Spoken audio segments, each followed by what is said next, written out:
Okay, आज हम लोग बात करेंगे वैक्यूम सर्किट ब्रेकर के बारे में। तो अभी तक जो भी सर्किट ब्रेकर की सीरीज़ चल रही है, आप लोगों को काफ़ी कुछ समझ में आ गया होगा कि सर्किट ब्रेकर कैसे काम करते हैं। इन सब के ऊपर डिटेल मैंने बात कर चुका हूँ। सबसे पहले हम लोगों ने थोड़े हल्के टाइप वाले देखे थे, जैसे कि एयर ब्रेक सर्किट ब्रेकर हो गए, बहुत ही थकेले से थे और उनका हमने काम वाम देखा था, छोटे छोटे एप्लीकेशन में चल जा रहा था। देन उसके बाद इससे एडवांस हम लोग एयर ब्लास्ट में गए, जो कि बढ़िया थे, लेकिन बहुत सारी समस्याएं थी। करंट चॉपिंग बहुत बड़ी समस्या थी, तो एयर ब्लास्ट को भी हमने हटाया। देन उसके बाद ऑयल देखे, एंड देन फाइनली SF6, जो कि सबसे एडवांस वर्जन और लेटेस्ट टेक्नोलॉजी पर बेस्ड सर्किट ब्रेकर थे, और मतलब ज़्यादातर जगहों पर SF6 ने रिप्लेस कर दिया था। सब कुछ अच्छा चल रहा था जब तक कि एनवायरमेंटल स्पेशलिस्ट या एनवायरमेंटल एक्टिविस्ट नहीं आए। उन्होंने कहा कि भाई ये जो SF6 यूज़ कर रहे हो ये बड़ी ख़तरनाक है और एनवायरनमेंट के लिए काफ़ी ज़्यादा दिक्कत की बात है। इवन इसके लिए मैंने एक स्पेशली रिसर्च का आर्टिकल भी मैंने आपको पढ़ाया था, उसके बारे में डिस्कस करा था। तो बहुत जल्दी इसके ऊपर भी काम चल रहा है कि जो बड़ी बड़ी कंट्रीज़ हैं, डेवलप्ड कंट्रीज़ हैं, सफिशिएंट फंड है, वहाँ पर SF6 को हटा के क्रिटिकल CO2 या फिर कोई और ऑप्शन की तरफ तलाशने की तरफ देखा जा रहा है। ठीक है, खैर अभी लेकिन SF6 अभी भी मेजॉरिटी में यूज़ हो रही है।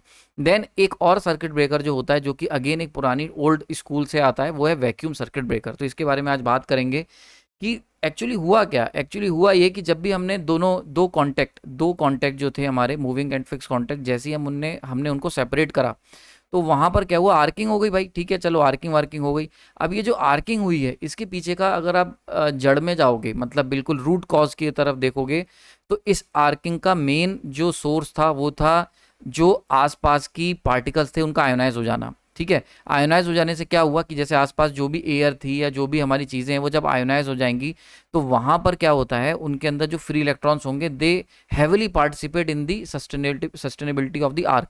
तो अगर लार्ज नंबर ऑफ इलेक्ट्रॉन्स या आयंस मौजूद रहेंगे, तो ऐसे केस में क्या होगा, ह्यूज नंबर ऑफ आयंस होने की वजह से जो आर्क बनेगी वो सस्टेन रहेगी और सीवियर आर्क बनेगी। तो अब हुआ क्या, इंजीनियर्स ने कहा कि क्यों ना हम लोग ये जो पूरा प्रोसेस है आर्किंग का, इसको अगर हम लोग किसी एक वैक्यूम चैम्बर में परफॉर्म करें, जहां पर कोई गैस का पार्टिकल ना हो या मिनिमम हो, तो ऐसे केस में क्या होगा, हो सकता है ये आर्किंग ना हो, और अगर हो भी तो हमें अच्छी खासी डाइलेक्ट्रिक स्ट्रेंथ देखने को मिल जाएगी।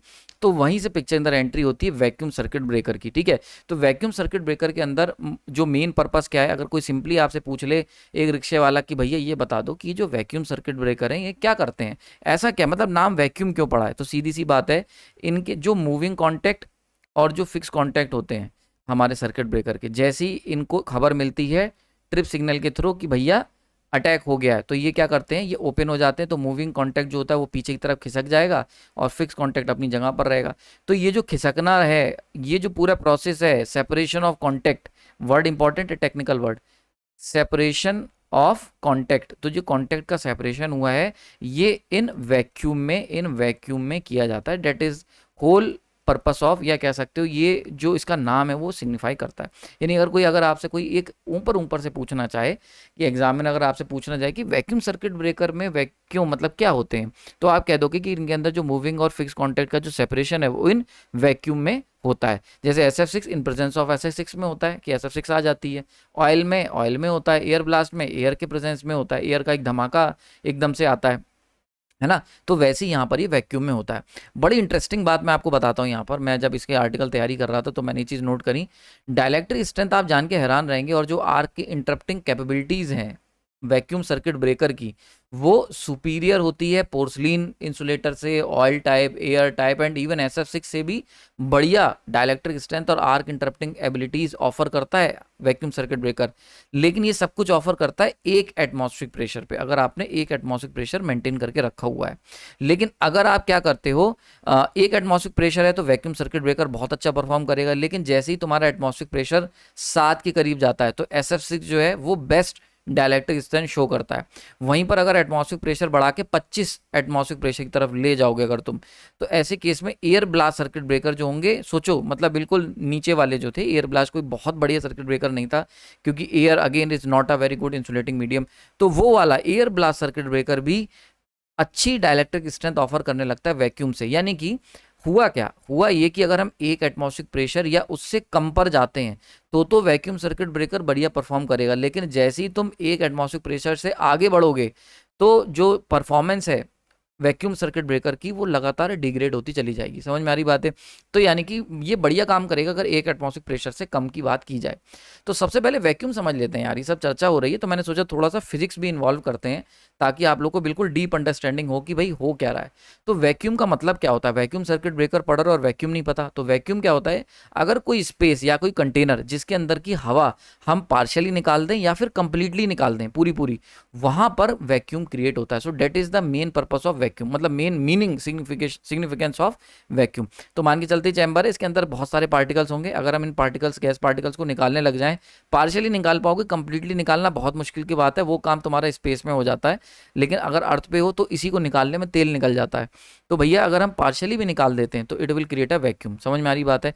तो जैसे अगर हम इसको समझने की कोशिश करें कि कितना वैक्यूम, कैसे कितने पार्टिकल निकालने पर कितना वैक्यूम क्रिएट होगा, तो अगर हम नॉर्मली बात करते हैं, नॉर्मली तो होता क्या है, नॉर्मली 2.5 इंटू 10⁻25 इतने सारे गैस मॉलिक्यूल पर मीटर क्यूब में मौजूद रहते हैं। तो मान के चलते हैं ये हमारा गैस चैम्बर है, इसके अंदर इतने गैस चैम्बर नहीं, एक चैम्बर है, उसके अंदर अगर हम देखें नॉर्मली, अगर हम बात करते हैं 1 एटमॉस्फेरिक प्रेशर की, तो उस केस में क्या होगा, इस चैम्बर के अंदर 2.5 इंटू 10⁻25 गैस मॉलिक्यूल्स हमारे मौजूद होंगे। समझ में आ रही बात है? क्लियर हो गया? बहुत बढ़िया। अगर हम बात करते हैं अलग अलग मेजरमेंट यूनिट की, तो वैक्यूम को नापने के लिए या छोटे प्रेशर को नापने के लिए सबसे बढ़िया यूनिट होती है टॉर। तो टॉर यूज करा जाता है। सोच सकते हो 1 ATM मतलब 760 टॉर। यहाँ पर हमने कोई वैक्यूम क्रिएट किया ही नहीं है, क्योंकि अगर हम इस चैम्बर के बाहर की तरफ भी देखेंगे तो यहाँ पर भी हमारे 2.5 इंटू 10⁻25 गैस मॉलिक्यूल पर मीटर क्यूब मौजूद दिख जाएंगे। तो यहाँ पर अभी हमने कुछ भी नहीं करा है। तो जस्ट अगर हम एक कंटेनर लेते हैं और उसको बंद कर देते हैं तो वहाँ वैक्यूम नहीं क्रिएट हुआ, तो उसमें जितने अंदर गैस पार्टिकल होंगे उतने ही भाई बाहर होंगे। इसलिए आपने देखा हो कभी कोई प्लास्टिक का डिब्बा खाली रख दोगे तो ऐसे केस में, अगर आप जैसे टिन कैन है या कोई भी, अगर आपने कोल्ड ड्रिंक पी ली, उस टिन को इनको ऐसे रख दोगे तो ऐसा नहीं है कि बाहर की हवा या दबाव से वो क्रश हो जाएगा, ना ना ना, वो ऐसे का ऐसे ही रखा रहेगा। क्यों? क्योंकि जितने पार्टिकल्स अंदर है उतने ही पार्टिकल्स बाहर हैं, तो कोई टेंशन की बात ही नहीं है। तो अभी एक एक धीरे करके समझते हैं। तो 1 ATM प्रेशर पे कहेंगे, और छोटी जो प्रेशर नापने की यूनिट है वो होती है टॉर। ठीक है। इसी को हम लोग, प्रेशर को हम लोग किलो पास्कल में भी नापते हैं, तो 101.3 किलो पास्कल भी हम कह सकते हैं। तो ये आपको याद रखना है, ये जे लेवल के एग्जाम में काफ़ी पूछा जाएगा। तो 1 ATM equal to 760 torr equal to 101.3 kilopascal, या आई थिंक 786 HG भी होती है। तो एक यूनिट ये भी होती है। इसका मतलब कि अगर कोई तुम इनकी ट्यूब लेके आओगे तो 786 तक HG होगी, वो चढ़ जाएगी अगर नॉर्मल एटमॉस्फेरिक प्रेशर में तुम, 1 एटमॉस्फेरिक प्रेशर में तुम रखे हुए हो। 786 एक बार इसको चेक कर लेना, या 776 समथिंग 736 होती है, एक बार इसको चेक कर लेना। मैं 1 मिनट रुको, मैं कन्फर्म ही कर देता हूँ, मैं ही आपको चेक करके बता देता हूँ इसको, जिससे कि कोई दिक्कत ना हो आपको। Wait, okay. तो यहाँ पर 1 मिनट रुकना, मैं आपको देख के बताता हूँ जिससे कि कंफर्म हो जाएगा।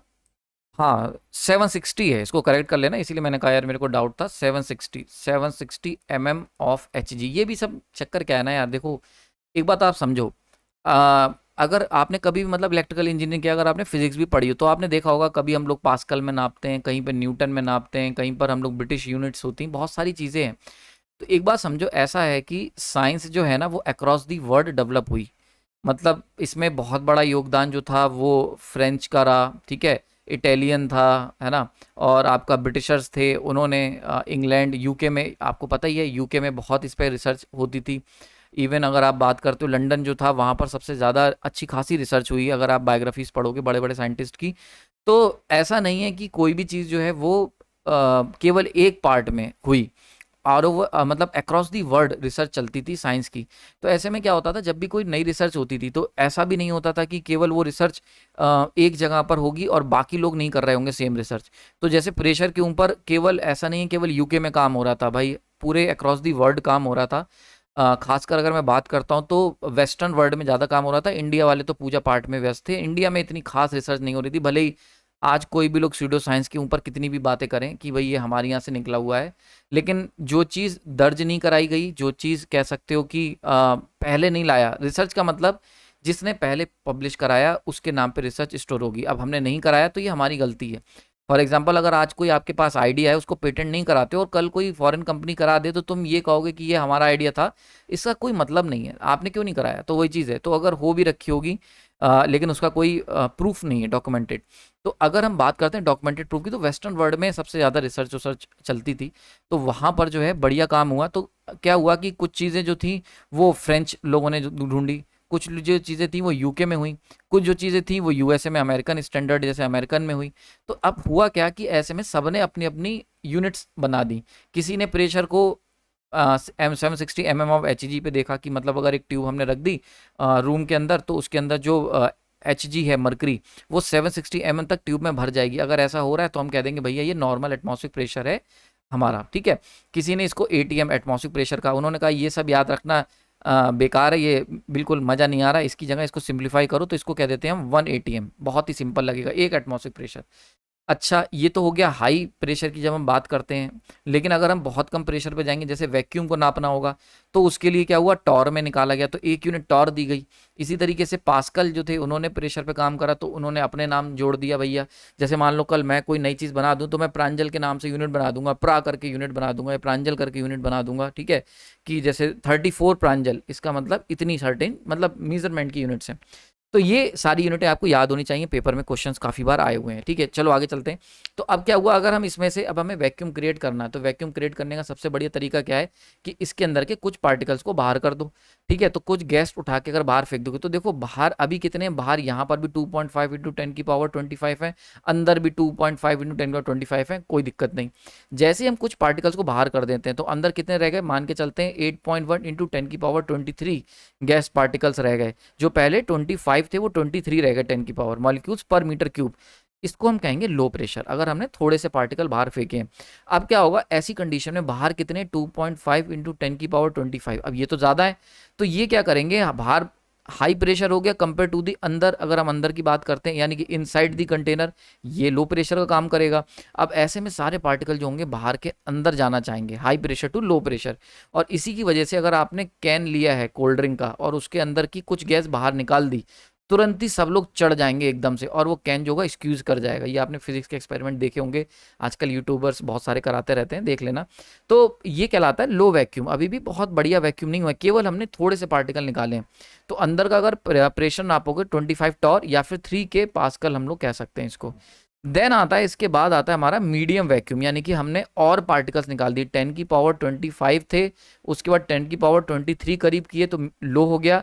देन हमने 10⁻19, तो 3.2 इंटू 10⁻19 गैस मॉलिक्यूल पर मीटर क्यूब। जब इतने आप रह जाएंगे, यानी कि जब हम कुछ और एयर के पार्टिकल निकाल देंगे, it will create medium vacuum. समझ में आ रही है, इसको हम लिखते हैं 10⁻³ टॉर या फिर 0.1 पास्कल। समझ में आ रहा है। देन फाइनली आता है हाई वैक्यूम, और यही वो वैक्यूम है जिस पर हमारा सर्किट ब्रेकर चलता है। वैक्यूम सर्किट ब्रेकर में जो वैक्यूम का वर्ड है वो ए हाई वैक्यूम के लिए कहा जाता है। हालांकि इसके आगे एक अल्ट्रा वैक्यूम भी होता है, ठीक है, लेकिन हम लोग हाई वैक्यूम से लेकर अल्ट्रा वैक्यूम के बीच में अपने सर्किट ब्रेकर को ऑपरेट करवाते हैं। This is called high vacuum. अब इसके अंदर क्या है भैया, 10⁻13, बस इतने ही गैस मॉलिक्यूल पर मीटर क्यूब रहेगा। देखने में लग रहा है 10⁻13, बट सोच के देखो गैस मॉलिक्यूल है पर मीटर क्यूब। तो अगर हम इसको आपको कंपेयर करना है, तो बाहर देखो, अगर आसपास का एनवायरनमेंट देखोगे, वहाँ है 10⁻25, अंदर है 10⁻13, इतना बड़ा डिफरेंस। तो इतने सारे पार्टिकल जो होंगे वो इसके ऊपर प्रेशर लगा रहे होंगे। तो this is also called high vacuum, ठीक है। तो अब यहाँ पर जो बात कही जा रही है, अगर हम प्रेशर पूरे सिनारियो को देखते हैं, तो आप देख सकते हो हाई वैक्यूम अगर हमने क्रिएट कर दिया, तो वो कितने पे क्रिएट होता है, 10⁻⁹ टॉर या फिर 100 नैनो पास्कल। 10⁻⁹ को कहते हैं नैनो पास्कल। तो इस पे जाके हमें हाई वैक्यूम मिलता है। तो ये जो वैक्यूम सर्किट ब्रेकर की बात हो रही होती है, ये बेसिकली हम लोग हाई वैक्यूम की बात करते हैं, ठीक है। क्लियर हो रहा है यहाँ पर। तो ये आपको समझना होगा यहाँ पर कि जो हम लोग बात कह रहे हैं कि ये पूरा जो प्रोसेस जो वैक्यूम सर्किट ब्रेकर में वैक्यूम है उसका क्या मतलब है, ठीक है। तो इतने पर, यानी कि अब हम जो अपने कॉन्टैक्ट खोलेंगे वो इस पर्टिकुलर कंडीशन में अपने कॉन्टैक्ट को ओपन करेंगे in between the in particular high vacuum chamber में। समझ में आ रही बात है। ओके, ये मैंने बता भी दिया, आपको याद रखना। लो प्रेशर जो होता है इसको हम मीजर करते हैं टॉर में, और एक टॉर जो होता है वो 1 mm ऑफ HG में होता है, ठीक है। आपने देखा ही होगा, ऊपर देखो, यहाँ पे देख सकते हो 760 टॉर। तो लगभग आप देख सकते हो 1 ATM का मतलब, ये कन्वर्जन बता दे रहा हूँ, काफ़ी बार पेपर में आ जाता है। एक एटमॉस्फेरिक प्रेशर का मतलब होता है 760 mm ऑफ HG, और या फिर कह सकते हैं 760 टॉर। तो mm ऑफ एच जी जो है वो उस मतलब या तो इसको लिख लो या फिर टॉर लिख लो, एक ही बात है। तो हम यहाँ से कह सकते हैं 1 torr equal to 1 mm of H G. ये सारी जानकारियाँ बहुत इंपॉर्टेंट हैं और मतलब पेपर में इजीली आपसे एग्जाम में पूछी जा सकती हैं, ठीक है ना। अब बात कर लेते हैं हमने सर्किट ब्रेकिंग पे, ये तो हमने फिजिक्स समझ ली। अब देखो होता है क्या, अगर हम बात करते हैं नॉर्मल सिनारियो में, यानी कि जब वैक्यूम नहीं होता, एक नॉर्मल सर्किट ब्रेकर में जब हम कॉन्टैक्ट्स को ओपन करते हैं तो ऐसे केस में आर्क जो फॉर्म होती है due to ionization of gas की वजह से फॉर्म होती है, ठीक है। अब ये कैसे होता है, तो बहुत ही सिंपल है। जब हम कॉन्टैक्ट को सेपरेट करते हैं तो इलेक्ट्रिक फील्ड डेवलप हो जाती है, एक कॉन्टैक्ट पॉजिटिव बिहेव करेगा, एक नेगेटिव, और इनके बीच में ह्यूज अमाउंट की इलेक्ट्रिक फील्ड डेवलप होती है। अब वो क्या करती है, जो आसपास एयर पार्टिकल्स होते हैं इनके इलेक्ट्रॉन को स्ट्राइक आउट कर देती, बाहर निकाल देती है। अब ये जो इलेक्ट्रॉन्स निकलते हैं ये ऐसा नहीं है कि अकेले निकले। अब यहाँ से फॉर एग्जांपल ये जो इलेक्ट्रिक फील्ड लगाई है इसने इस गैस पार्टिकल के इलेक्ट्रॉन को निकाला। अब ये इलेक्ट्रॉन बड़ी तेजी से एक्सलेट होगा टुवर्ड्स दी पॉजिटिव इलेक्ट्रोड। जैसे ही जाएगा रास्ते में ये अदर गैस पार्टिकल से टकराएगा। अब अदर गैस पार्टिकल से टकराएगा तो यहाँ से भी इलेक्ट्रॉन्स को फ्लिप करके निकाल देगा बाहर। अब ये जो इलेक्ट्रॉन्स निकले मतलब एक इलेक्ट्रॉन जो था वो टकराया गैस पार्टिकल से, उसने एक और इलेक्ट्रॉन निकाला। तो अब कितने हो गए, 2 हो गए। अब ये 2 गए, ये और गैस पार्टिकल से टकराए, इनने और इलेक्ट्रॉन्स निकाले। तो अब क्या हो गया, 12 हो गए, 16 हो गए, 10 की पावर समथिंग हो गए, समझ रहे हो। तो एक तरीके का हम कह सकते हैं इलेक्ट्रॉन एवलांच आ जाता है। तो नॉर्मली जब हम लोग किसी भी सर्किट ब्रेकर के अंदर अगर कोई भी हमारे गैस पार्टिकल मौजूद होते हैं तो उनके अंदर जब हम लोग आयोनाइजेशन का प्रोसेस होता है तो 1 से 2, 2 से 4, 4 से 8, इस तरीके की चेन रिएक्शन टाइप के स्टार्ट हो जाते हैं और ह्यूज नंबर ऑफ इलेक्ट्रॉन्स बन जाते हैं।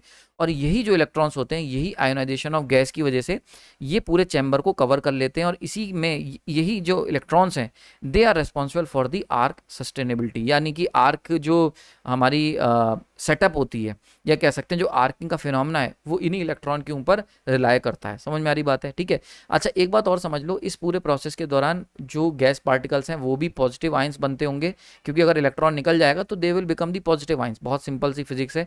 लेकिन है क्या कि ये जो पॉजिटिव आयंस होते हैं दे आर क्वाइट हैवी, क्योंकि पूरा एटम होता है तो ये बहुत हैवी होते हैं, पूरा मॉलिक्यूल होता है इनका।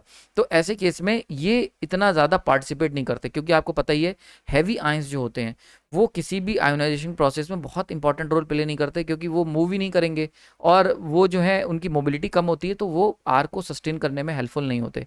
केवल ये जो फास्ट मूविंग इलेक्ट्रॉन्स होते हैं they are responsible for the particular process, ठीक है। क्लियर हो गया यहाँ पर।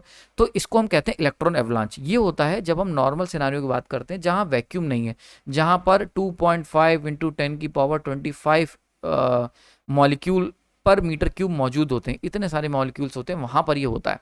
लेकिन जब हम लोग वैक्यूम की बात करते हैं तो वैक्यूम के अंदर तो भाई गैस पार्टिकल ही बहुत जरा से हैं, मुश्किल से गिने चुने पार्टिकल्स होंगे। अगर हम हाई वैक्यूम की बात करते हैं तो 10 की पावर 13, देख रहे हो कितने कम हो गए कंपेयर टू द 10 की पावर 25। तो आप मान के चल सकते हो कि चैम्बर के अंदर बहुत ही मिनिमम नंबर ऑफ मॉलिक्यूल्स हैं। तो ऐसे केस में ये जो इलेक्ट्रॉन एवलांच वाला जो कॉन्सेप्ट है ये कर पाना संभव ही नहीं हो पाएगा। तो वैक्यूम के अंदर क्योंकि कोई गैस नहीं होती है तो ऐसे केस में ये जो एवलांच इलेक्ट्रॉन एवलांच है ये पॉसिबल नहीं हो पाता है। तो अब एक क्वेश्चन आता है, तो क्या सर वैक्यूम सर्किट ब्रेकर के अंदर आर्किंग नहीं होती? ये तो बहुत अच्छी बात है।